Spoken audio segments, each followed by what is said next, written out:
Who's a people pleaser? You are, right?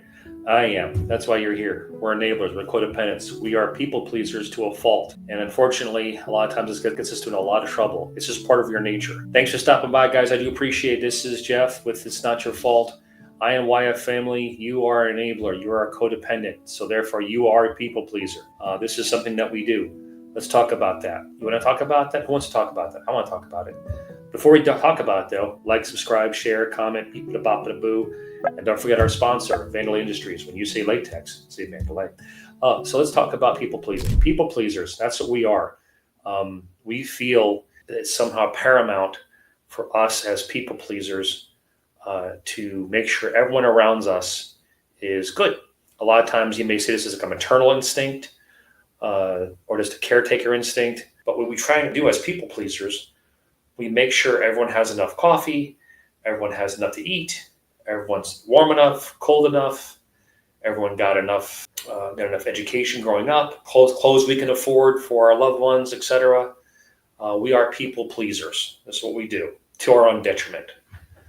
People pleasers are almost like a dividing rod. Addiction is like a dividing rod. It finds people pleasers like water in the ground. And it goes after people, and it goes after people that it knows can help feed the addiction.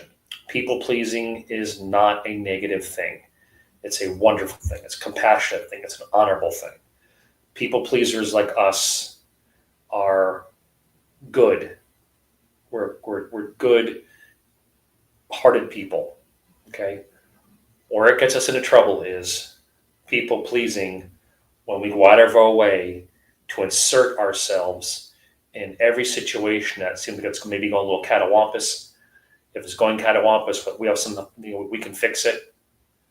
That's just our nature of being a people pleaser. People pleasers have a problem setting healthy boundaries.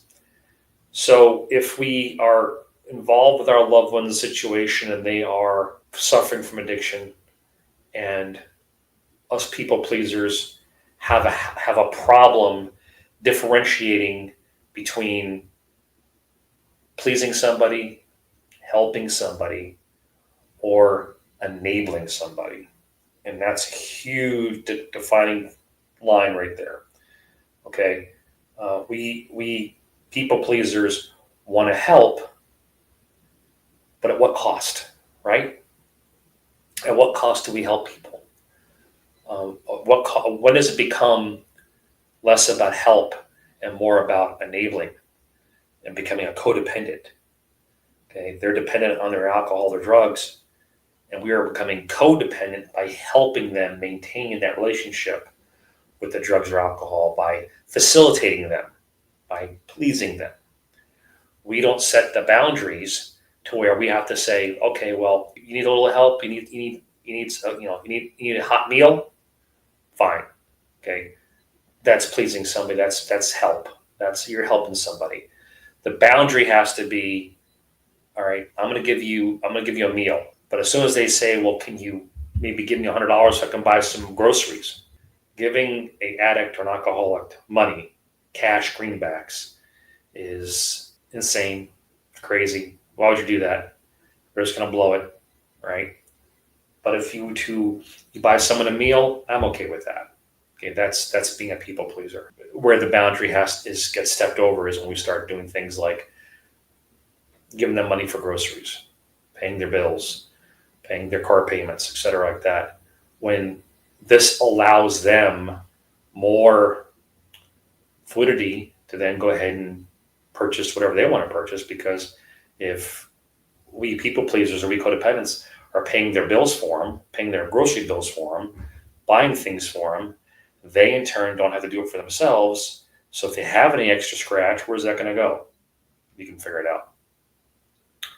People pleasing is not a bad thing. It's just whenever you lose that boundary, you have to keep that boundary around us. And I've said this in many past videos. Boundaries are not just there to keep them at bay. All right. They're not just there to keep them at bay. Boundaries are also there to keep you on your side of the property. All right. Because eventually what happens is we keep on pushing that fence farther and farther away from us to get closer and closer to them. Well, You make it easy for them, you're making it harder on us.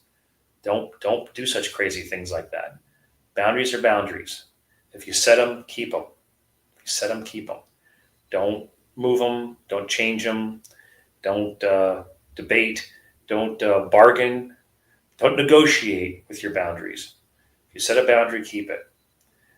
People pleasers will get themselves in trouble with the fact that they try to move the boundaries around a lot to try and make it still look like you're helping them as opposed to hurting them.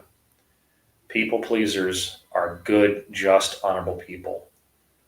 Where we get ourselves in trouble is when we cross the line from just help, being a people pleaser, who needs more coffee, to how I bought you 10 pounds of coffee. You see the difference? So keep that in mind, guys. Don't. It's okay to be a people pleaser, but make sure you keep those boundaries in place so that those gray areas don't get muddled from help or being courteous to enabling and codependency. Okay, so hope that makes some sense. Leave a little bit down in the comments down here if that makes sense to you, and maybe leave me a comment of maybe what you've done in the past that you would consider to be people pleasing that morphed into enabling. Let me know what you think about that. Okay, keep coming back. It works if you work it. Let it begin with who? You. It has to begin with you. Okay, it has to begin with you. And by all means, say a prayer for the prayerless. Okay, guys. May God bless you. May God keep you. And I'll talk to you soon.